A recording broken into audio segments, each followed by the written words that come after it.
വചനം തിരുവചനം. ഈശോയിൽ ഏറ്റവും പ്രിയപ്പെട്ടവരെ, ഇന്ന് നാം ചിന്തിക്കുന്ന വചനഭാഗം നെഹമ്യാ പ്രവാചകൻ്റെ പുസ്തകത്തിൽ നിന്നാണ്. നെഹമ്യാ പ്രവാചകൻ്റെ ജീവിതം നാം ഏതാനും നിമിഷങ്ങൾ കൊണ്ട് ഒന്ന് കണ്ടു മനസ്സിലാക്കാൻ പോവുകയാണ്. ജെറുസലേമിൻ്റെ പുനരുദ്ധാരണത്തിൽ ദൈവം ശക്തമായി നിയോഗിച്ച 3 വ്യക്തികൾ സൈറസ് രാജാവും എസ്ര പുരോഹിതനും ഒരു സാധാരണ അൽമായനുമായ നെഹമ്യായുമാണ്. നെഹമ്യായുടെ ജെറുസലേം പുനരുദ്ധാരണത്തിൽ മതിലുകളുടെ പുനരുദ്ധാരണത്തെക്കുറിച്ച് വ്യക്തമായി സംസാരിക്കുന്ന വചനഭാഗങ്ങളാണ് നെഹമ്യാ പ്രവാചകൻ്റെ പുസ്തകത്തിലുള്ള ഓരോ അധ്യായങ്ങളുടെ നാം കടന്നു പോകുമ്പോൾ കണ്ടുമുട്ടാൻ സാധിക്കുക. അങ്ങനെയെങ്കിൽ എസ്ര പുരോഹിതനും രാജാവും തൻ്റെ ദൗത്യം പൂർണ്ണമായി നിർവഹിച്ചു. ജെറുസലേം ദേവാലയം പുനരുദ്ധരിക്കുന്നതിൽ ഏറ്റവും അധികം പങ്കുവഹിച്ച വ്യക്തിയാണ് എസ്ര പുരോഹിതൻ. എന്നാൽ ജെറുസലേമിൻ്റെ മതിൽ അത് പൂർത്തിയാക്കുന്നതിലും ജെറുസലേം ദേവാലയം ക്ലീൻ ചെയ്യുന്ന കാര്യത്തിലും അവർ വിജയിച്ചില്ല. ജെറുസലേമിൻ്റെ തകർന്നു പോയ മതിലുകൾ പുനരുദ്ധരിക്കാനും ജെറുസലേം ദേവാലയം ക്ലീൻ ചെയ്യുന്നതിനുമായി സ്വർഗം നിയോഗിച്ച ഒരു മനുഷ്യനാണ് നെഹമ്യാ പ്രവാചകൻ.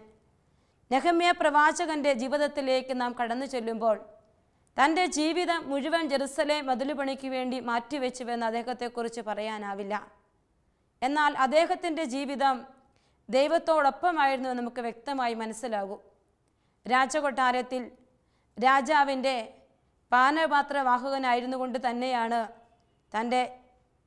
തന്നെ ഏൽപ്പിച്ച ഉത്തരവാദിത്വം നെഹമ്യാ പ്രവാചകൻ പൂർത്തിയാക്കുന്നത്. നെഹമ്യാ പ്രവാചകൻ്റെ ജീവിതത്തിൽ തൻ്റെ ഉത്തരവാദിത്തോടൊപ്പം തന്നെ ദൈവവേലയും ചെയ്യുന്ന ഒരു വലിയ സുവിശേഷ പ്രഘോഷകനെയാണ് നമുക്ക് കാണുവാൻ സാധിക്കുക. അദ്ദേഹത്തിൻ്റെ മിനിസ്ട്രി ഫുൾ ടൈം മിനിസ്ട്രി ആയിരുന്നില്ല.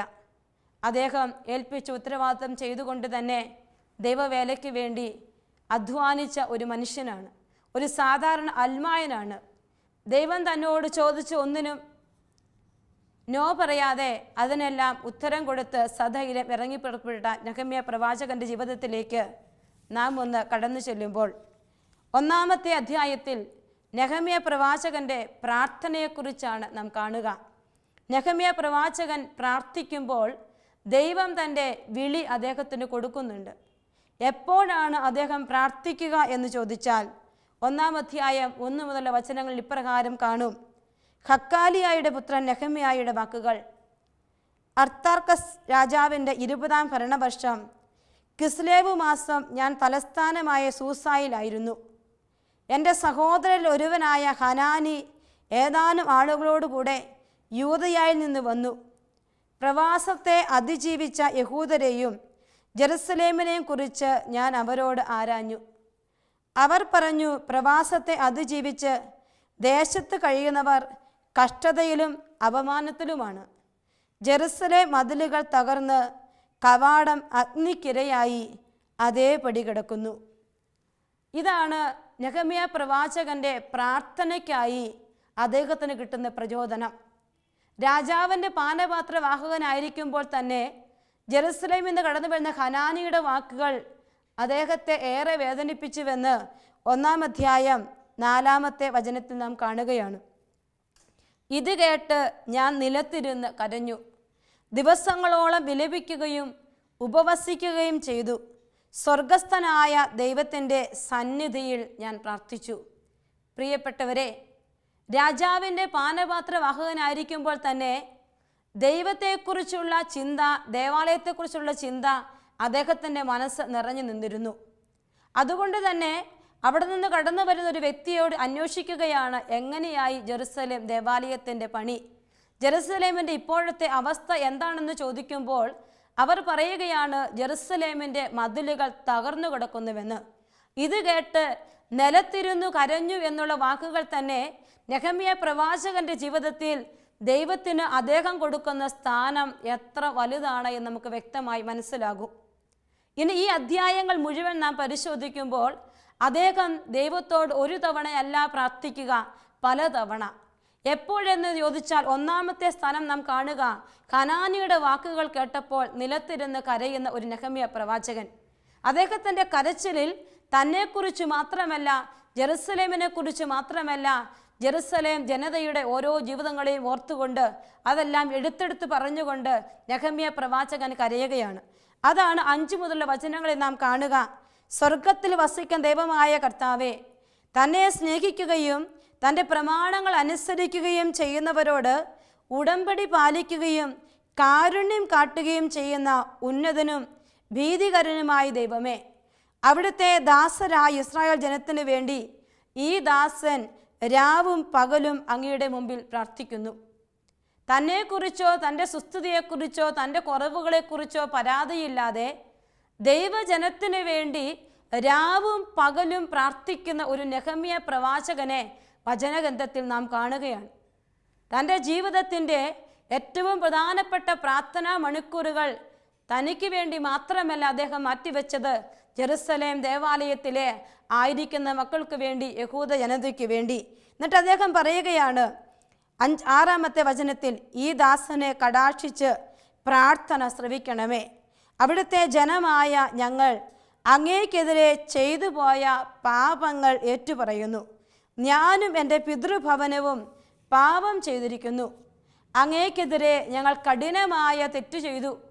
അങ്ങയുടെ ദാസനായ മോശ വഴി അങ്ങ് നൽകിയ കൽപ്പനകളും ചട്ടങ്ങളും അനുശാസനങ്ങളും ഞങ്ങൾ പാലിച്ചില്ല. അങ്ങയുടെ ദാസനായ മോശയോട് അങ്ങ് കൽപ്പിച്ച ഈ വാക്കുകൾ അനുസ്മരിക്കുക. അവിശ്വസ്തത കാട്ടിയാൽ നിന്നെ ഞാൻ ജനതകൾക്കിടയിൽ ചിതറിക്കും. എന്നാൽ എൻ്റെ അടുക്കലേക്ക് മടങ്ങി എൻ്റെ കൽപ്പനകൾ പാലിച്ചാൽ നിന്റെ ജനം എത്ര ദൂരേക്ക് ചിതറിക്കപ്പെട്ടാലും എൻ്റെ നാമത്തിന് വസിക്കാൻ ഞാൻ തിരഞ്ഞെടുത്ത സ്ഥലത്ത് അവരെ ഞാൻ ഒരുമിച്ച് കൂട്ടും. അവിടുത്തെ മഹത്തായ കരബലത്താൽ വീണ്ടെടുത്ത അവിടുത്തെ ദാസന്മാരും ജനവുമാണവർ. കർത്താവെ, ഈ ദാസൻ്റെയും അവിടുത്തെ നാമം വണങ്ങുന്ന ഇതര ദാസരുടെയും പ്രാർത്ഥന ശ്രവിക്കണമേ. അവിടുത്തെ ദാസന് ഇന്ന് വിജയമരുളണമേ. ഈ മനുഷ്യന് എന്നോട് കരുണ തോന്നാൻ ഇടയാക്കണമേ. ഞാൻ രാജാവിൻ്റെ പാനപാത്രവാഹകനായിരുന്നു. പ്രിയപ്പെട്ടവരെ, നെഹമ്യാ പ്രവാചകൻ പ്രാർത്ഥിക്കുമ്പോൾ തൻ്റെ ജീവിതത്തിൽ വന്നുപോയ കുറവുകളെ എണ്ണി എണ്ണി പറഞ്ഞുകൊണ്ടാണ് ജെറുസലേമിൻ്റെ തകർന്ന മതിലുകളെ ഓർത്ത് അദ്ദേഹം കരയുക. ജീവിതത്തിൻ്റെ തകർച്ചകൾ കടന്നു വരുമ്പോൾ ഞാനും നിങ്ങളും ജീവിതത്തിൽ എവിടെയെങ്കിലും വീഴ്ചകൾ വന്നു പോയിട്ടുണ്ടെങ്കിൽ അത് ദൈവസന്നിധിയിൽ ഏറ്റുപറഞ്ഞു പ്രാർത്ഥിക്കാൻ കൂടി സ്വർഗം ഈ സമയം, ഈ പ്രാർത്ഥനാ വേളകളിൽ, ഈ വചന ചിന്തകളിൽ നമ്മോട് ആവശ്യപ്പെടുകയാണ്. തകർച്ചകളിലേക്ക് മാത്രം നോക്കിയിരുന്ന് കരയുകയല്ല, മറിച്ച് എൻ്റെ ജീവിതത്തിൽ ദൈവത്തുമായുള്ള ബന്ധത്തിൽ എവിടെയെങ്കിലുമൊക്കെ വീഴ്ചകൾ വന്നിട്ടുണ്ടെങ്കിൽ, അവിശ്വസ്തത എനിക്ക് വന്നുപോയിട്ടുണ്ടെങ്കിൽ, അവിശ്വസ്തതയെ പരിഹരിക്കാനുള്ള ഒരു വലിയ ദാഹത്തോടെ പ്രാർത്ഥിക്കാൻ നെഹമ്യാ പ്രവാചകൻ നമ്മോട് ആവശ്യപ്പെടുകയാണ്. നെഹമ്യാ പ്രവാചകൻ ഇപ്രകാരം പ്രാർത്ഥിക്കുമ്പോൾ ദൈവത്തിൻ്റെ ഒരു ചിന്ത അദ്ദേഹത്തിൻ്റെ മനസ്സിലേക്ക് വന്നുവെന്ന് പിന്നെയുള്ള അധ്യായങ്ങളിൽ നാം കാണുകയാണ്. 2-ാം അധ്യായം 12-ാമത്തെ വചനത്തിൽ നെഹമ്യാ പ്രവാചകൻ ഇപ്രകാരം എഴുതി വച്ചിരിക്കുകയാണ്: ജെറുസലേമിന് വേണ്ടി ചെയ്യാൻ എൻ്റെ ദൈവം മനസ്സിൽ തോന്നിച്ചത് ഞാൻ ആരെയും അറിയിച്ചില്ല. ഹനാനിയുടെ വാക്ക് കേട്ട് അദ്ദേഹം പ്രാർത്ഥിച്ചപ്പോൾ അദ്ദേഹത്തിന് ദൈവ പ്രേരണ കടന്നു വന്നുവെന്നും മനസ്സിൽ എന്തോ ചെയ്യുവാൻ ദൈവം ആവശ്യപ്പെട്ടുവെന്നും ഈ വചനത്തിൽ നമുക്ക് വ്യക്തമാണ്. എന്നാൽ രാജാവിൻ്റെ സേവകനായ പാനപാത്രവാഹകനായ മനുഷ്യന് പെട്ടെന്ന് ജെറുസലേമിലേക്ക് ഓടിയെത്തുക അസാധ്യമായിരുന്നു. എന്നാൽ രാജാവിനോട് ചോദിച്ചാൽ അനുവാദം കിട്ടുമോ എന്നതും വളരെയേറെ പ്രധാനപ്പെട്ട ഒരു കാര്യം. അദ്ദേഹത്തെ ചിന്താകുലനാക്കി മാറ്റി. എന്നാൽ തകർന്നു കിടക്കുന്ന ജെറുസലേമിൻ്റെ മതിലുകൾ അദ്ദേഹത്തിന് മനസ്സിൽ നിന്നും മായുന്നില്ല. പുനരുദ്ധരിക്കാനുള്ള ദൈവത്തിൻ്റെ സ്വരം സ്വന്തം ചെവി കൊണ്ട് കേട്ട ഈ മനുഷ്യൻ രാജാവിൻ്റെ അടുക്കലേക്ക് അനുവാദം ചോദിക്കാൻ കടന്നു പോകുന്നതാണ് 2-ാമത്തെ അധ്യായത്തിൽ നാം കാണുക. അദ്ദേഹത്തിൻ്റെ മനസ്സ് നിറയെ വേദന തിങ്ങി നിന്നിട്ട് അദ്ദേഹത്തിൻ്റെ മുഖഭാവത്ത് അത് കാണപ്പെടുകയാണ്. 2-ാം അധ്യായം 1-ാമത്തെ വചനത്തിൽ മുതൽ നാം വായിക്കുമ്പോൾ, അർത്താക്സസ് രാജാവിൻ്റെ 20-ാം ഭരണവർഷം നീസാൻ മാസം ഞാൻ രാജാവിന് വീഞ്ഞു പകർന്നു കൊടുത്തു. ഇതിനു മുമ്പ് മ്ലാനവദനായി രാജാവ് എന്നെ കണ്ടിട്ടില്ല. രാജാവ് എന്നോട് ചോദിച്ചു, രോഗമില്ലാതിരുന്നിട്ടും എന്തേ നിന്റെ മുഖം മ്ലാനമായിരിക്കുന്നു? ഹൃദയവ്യതയല്ലാതെ മറ്റൊന്നുമല്ലിത്. അപ്പോൾ ഭയത്തോടെ ഞാൻ പറഞ്ഞു, രാജാവ് നീണാൾ വാഴട്ടെ. എൻ്റെ പിതാക്കന്മാർ നിദ്ര കൊള്ളുന്ന നഗര കവാടങ്ങൾ കത്തി ശൂന്യമായി കിടക്കുമ്പോൾ എൻ്റെ മുഖം എങ്ങനെ പ്രസന്നമാകും? രാജാവ് ചോദിച്ചു, എന്താണ് നിന്റെ അപേക്ഷ? പ്രിയപ്പെട്ടവരെ, 2-ാം അധ്യായം 5-ാമത്തെ വചനം നമ്മുടെ മനസ്സിൽ ഏറ്റവും പ്രധാനപ്പെട്ടതായി കരുതേണ്ട ഒരു വചനമാണ്. സ്വർഗസ്ഥനായ ദൈവത്തോട് പ്രാർത്ഥിച്ചതിന് ശേഷം ഞാൻ രാജാവിനോട് പറഞ്ഞു. രാജാവിൻ്റെ അടുത്തിരിക്കുമ്പോൾ ഈ മനുഷ്യനോട് രാജാവ് ചോദിച്ചു, എന്തേ നിന്റെ ഹൃദയവ്യതയുടെ കാരണം? ആ നിമിഷം വ്യത ചാടി പറയുകയല്ല ചെയ്തത്, മറിച്ച് എഴുതി വെച്ചിരിക്കുകയാണ്, സ്വർഗസ്ഥനായ ദൈവത്തോട് പ്രാർത്ഥിച്ചതിന് ശേഷം ഞാൻ രാജാവിനോട് പറഞ്ഞു. പ്രിയപ്പെട്ടവരെ, ഇതുപോലെ നിരവധി ആവശ്യങ്ങളുമായി ഒരുപാട് കവാടങ്ങൾ ഞാനും നിങ്ങളും മുട്ടാനായി പോയി നിൽക്കുമ്പോൾ ദൈവം എന്നോടും നിങ്ങളോടും ആവശ്യപ്പെടുകയാണ്, സ്വർഗസ്ഥനായ ദൈവത്തോട് നിന്റെ നിലവിളിയും പരാതിയും പങ്കുവെച്ചിട്ട് മുട്ടുന്ന വാതിലുകളിൽ നീ അത് പറഞ്ഞാൽ ദൈവം നിനക്ക് വേണ്ടി പ്രവർത്തിക്കും. നെഹമ്യാ സ്വർഗസ്ഥനായ ദൈവത്തോട് പറഞ്ഞിട്ട് രാജാവിനോട് പറഞ്ഞു, രാജാവിന് ഇഷ്ടമെങ്കിൽ ഈ ദാസനോട് പ്രീതി തോന്നുന്നെങ്കിൽ എൻ്റെ പിതാക്കന്മാർ നിദ്ര കൊള്ളുന്ന നഗരം പൊന്തിത്തെറിക്കുന്നതിന് എന്നെ യൂദയായിലേക്ക് അയച്ചാലും. രാജാവ് വീണ്ടും അദ്ദേഹത്തോട് കാലങ്ങളും പരിധികളും ഒക്കെ ചോദിക്കുകയാണ്. ഇങ്ങനെയെല്ലാം ചോദിച്ചിട്ട് 8-ാമത്തെ വചനത്തിൽ നാം കാണുകയാണ്, ദേവാലയത്തിൻ്റെ കോട്ടവാതിലുകൾക്കും നഗരഭിത്തിക്കും എനിക്ക് താമസിക്കാനുള്ള വീടിനും ആവശ്യമായ തടി നൽകുന്നതിന് രാജാവിൻ്റെ ധനകാര്യ വിചാരനായ ആസാഫിനുള്ള കത്തും നൽകിയാലും എൻ്റെ അപേക്ഷ രാജാവ് അനുവദിച്ചു. ദൈവത്തിൻ്റെ കരുണ എൻ്റെ മേലുണ്ടായിരുന്നു. പ്രിയപ്പെട്ടവരെ, നിന്റെ അപേക്ഷകളുടെ മേൽ ദൈവത്തിൻ്റെ കരുണയുണ്ടെങ്കിൽ നീ എന്ത് അപേക്ഷ സമർപ്പിച്ചാലും ആ അപേക്ഷ നിനക്ക് സാധിച്ചു കിട്ടും. രാജാവിന് മുമ്പിൽ നെഹമ്യാ അർപ്പിച്ച അപേക്ഷയ്ക്ക് ഒരു കുറവും വന്നില്ല, അത് സാധിച്ചു തന്നെ കിട്ടിയെന്ന് വചനം സാക്ഷ്യപ്പെടുത്തുകയാണ്. അപ്പോൾ ദൈവം മനസ്സിൽ തോന്നിച്ചത് കാര്യങ്ങൾ ചെയ്യുവാനായി നെഹമ്യാ പ്രവാചകൻ തയ്യാറെടുത്തു. അദ്ദേഹം ഇതാ അന്ന് രാത്രിയിൽ താഴ്വരയിലൂടെ കടന്നു ചെന്ന് മതില് പരിശോധിച്ചു. നെഹമ്യാ പ്രവാചകന്റെ മുമ്പിൽ തകർന്നു കിടക്കുന്ന മതിലുണ്ട്. പ്രിയപ്പെട്ടവർ, ഈ വചനത്തിലൂടെ കടന്നു പോകുമ്പോൾ എൻ്റെയും നിങ്ങളുടെയും ജീവിതത്തിൽ തകർന്നു കിടക്കുന്ന പല മേഖലകളുണ്ട്. എവിടെയാണോ എനിക്ക് തകർച്ച വന്നതെന്ന് സൂക്ഷ്മമായി പരിശോധിക്കാൻ, അതിനെ റീബിൽഡ് ചെയ്യുവാൻ നീ ആഗ്രഹിക്കുന്നുണ്ടെങ്കിൽ ഒന്നാമതായി നീ ദൈവസന്നിധിയിൽ പ്രാർത്ഥിക്കേണ്ടതാണ്. പ്രാർത്ഥിക്കുമ്പോൾ നിന്റെ കുറവുകളും നിന്റെ അപരാധങ്ങളും നീ ദൈവസന്നിധിയിൽ ഏറ്റുപറഞ്ഞ് ക്ഷമ ചോദിക്കണമെന്ന് സ്വർഗം നിന്നോട് ആവശ്യപ്പെടുകയാണ്. ക്ഷമ ചോദിക്കുമ്പോൾ സ്വർഗത്തിൻ്റെ കരുണ നിന്റെ കൂടെ ഉണ്ടാവും. സ്വർഗത്തിൻ്റെ കരുണ നിന്റെ കൂടെ ഉണ്ടെങ്കിൽ നീ തുടങ്ങി വെക്കുന്ന ഒരു പ്രവൃത്തിയും നിനക്ക് നഷ്ടമായി പോവുകയില്ല. 17-ാമത്തെ വചനത്തിൽ ഇപ്രകാരം നാം കാണും, ഞാൻ അവരോട് പറഞ്ഞു, നമ്മുടെ ദുസ്ഥിതി നിങ്ങൾ കാണുന്നില്ലേ? ജെറുസലേം വാതിലുകൾ കത്തി നശിച്ചു കിടക്കുന്നു. വരുവിൻ, നമുക്ക് ജെറുസലേമിൻ്റെ മതിൽ പണിയാം. മേലിൽ ഈ അവമതി നമുക്കുണ്ടാവരുത്. ഒരു തീരുമാനമെടുത്ത് അദ്ദേഹം മുന്നോട്ട് പോവുകയാണ്.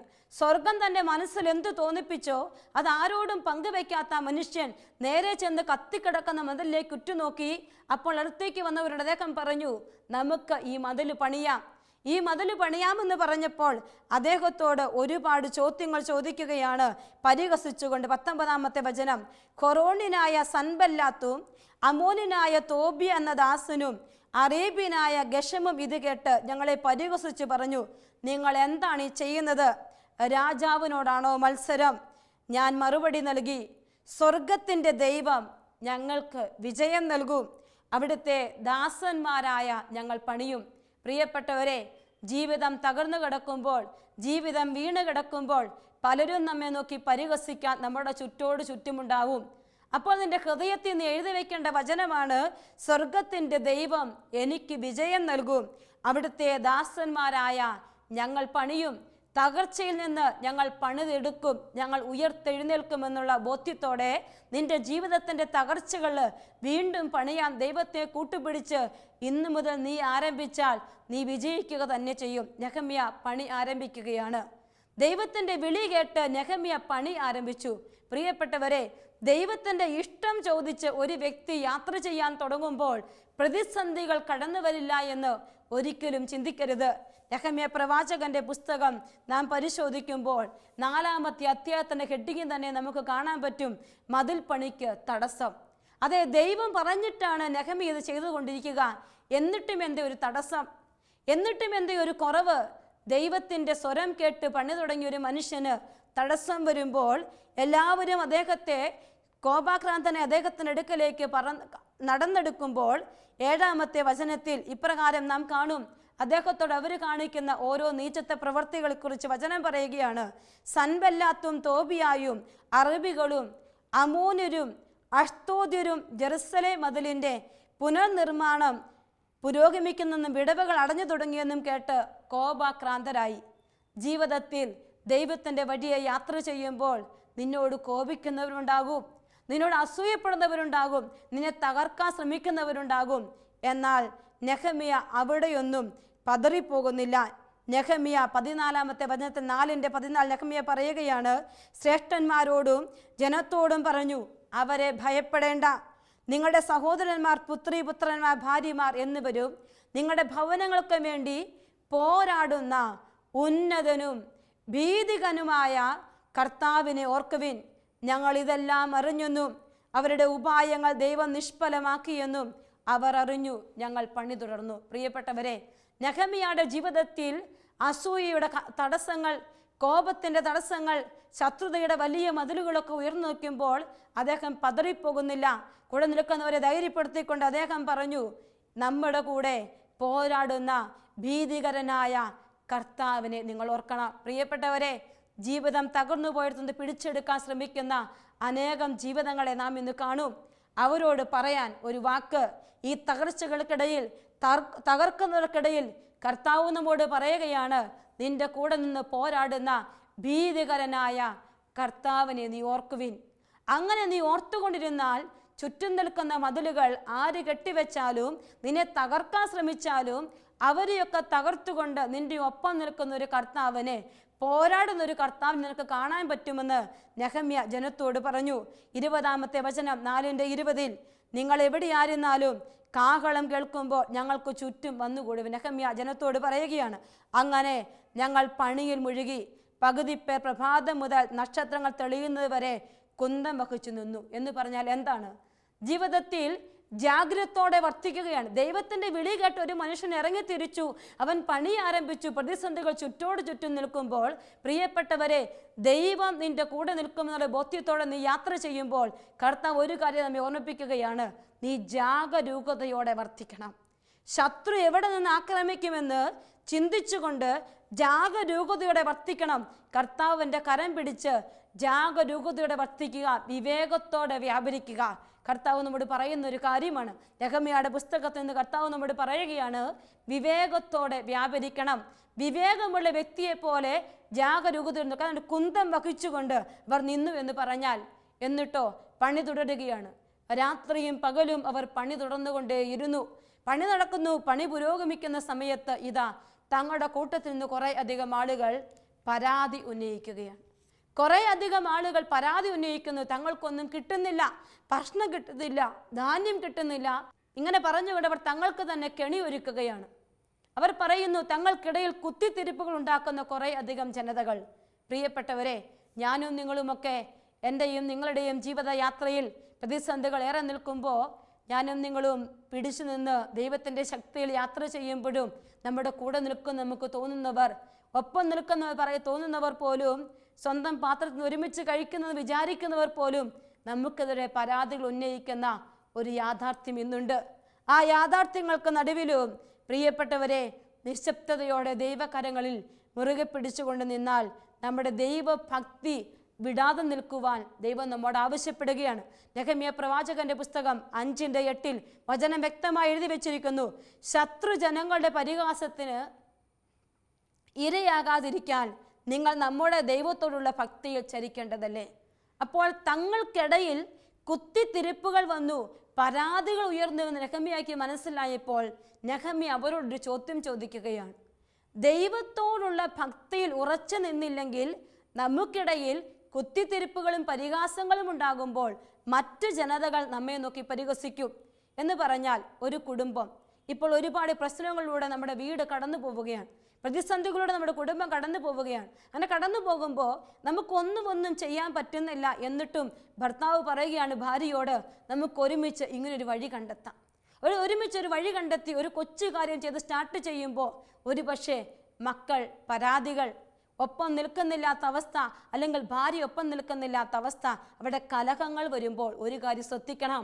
എവിടെയോ ആ കുടുംബത്തിൽ ദൈവഭക്തി കുറഞ്ഞുപോയി. ആ കുടുംബത്തിൽ ദൈവഭക്തി കുറഞ്ഞു. ധൈര്യപൂർവ്വം ദൈവം ഏൽപ്പിച്ച് ജോലി ചെയ്യുമ്പോൾ പ്രിയപ്പെട്ടവരെ, ദൈവഭക്തി, ദൈവത്തോടുള്ള വിചാരം അല്ലെങ്കിൽ പ്രാർത്ഥന നമ്മൾ കൈവിടരുത്. കർത്താവ് പറഞ്ഞത് കേട്ടാണ് യാത്ര ചെയ്യുന്നതെന്ന് പറയുമ്പോഴും ദൈവത്തോടുള്ള ഭക്തിയിൽ നിന്ന് നാം ഒട്ടും വിരമിക്കാൻ പാടില്ല. വചനം അതാണ് പറയുക. വീണ്ടും നെഹമ്യാ ഓരോരുത്തർക്കും ശക്തി കൊടുത്ത് യാത്ര ചെയ്യുമ്പോൾ എവിടെയോ അദ്ദേഹത്തിൻ്റെ മനസ്സ് തളർന്നു പോവുകയാണ്. തകർന്നു പോയി പൂർത്തിയാക്കാൻ പറ്റുമോ എന്ന് അദ്ദേഹം ചിന്തിക്കുമ്പോൾ ദൈവത്തോട് പറയും, 5-ാം അധ്യായം 19-ാമത്തെ വചനം, എൻ്റെ ദൈവമേ, ഞാൻ ഈ ജനത്തിന് വേണ്ടി ചെയ്തതോർത്ത് എനിക്ക് നന്മ വരുത്തണമേ. അദ്ദേഹത്തിൻ്റെ ഒരു പ്രാർത്ഥനയാണ്, കർത്താവേ, ഞാൻ ചെയ്തതെല്ലാം കണ്ട് നീ എനിക്ക് നന്മ വരുത്തണം. പ്രിയപ്പെട്ടവരെ, അധ്വാനം ഫലമണിയുന്നില്ല എന്ന് തോന്നുമ്പോഴും ദൈവസന്നിധിയിലേക്ക് ഹൃദയം ഉയർത്തി വെച്ചിട്ട് നീ പറയണം, കർത്താവേ, എനിക്ക് നന്മ വരുത്തണമേ. ഇങ്ങനെ പ്രാർത്ഥിച്ചതിൻ്റെ പിറ്റേന്നാണ് വചനം കേൾക്കുക, അദ്ദേഹത്തിനെതിരെ വലിയ ഗൂഢാലോചനയാണ്.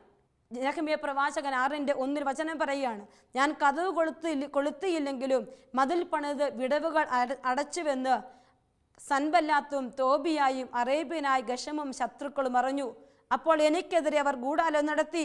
ജോലി ചെയ്യാനാവാത്ത വിധം ഞങ്ങളുടെ കരങ്ങൾ തളർന്നു പോകുമെന്ന് കരുതി അവർ ഞങ്ങളെ ഭയപ്പെടുത്താൻ ഉദ്യമിച്ചു. ദൈവമേ, അവിടുന്ന് ഇപ്പോൾ എൻ്റെ കരങ്ങൾ ശക്തിപ്പെടുത്തണമേ. ചുറ്റോട് ചുറ്റും ഭയപ്പെടുത്തലുകൾ, ഗൂഢാലോചനകളൊക്കെ കടന്നു വരുമ്പോൾ നെഹമ്യാ തളർന്നു പോകാതെ കർത്താവിനോട് പറയും, കർത്താവേ, എന്നെ ശക്തിപ്പെടുത്തണമേ, എൻ്റെ ജീവിതത്തെ ഏറ്റെടുക്കണമേ എന്ന് പ്രാർത്ഥിക്കുന്ന ഒരു നെഹമ്യാ പ്രവാചകൻ 7:15 നാം കാണും.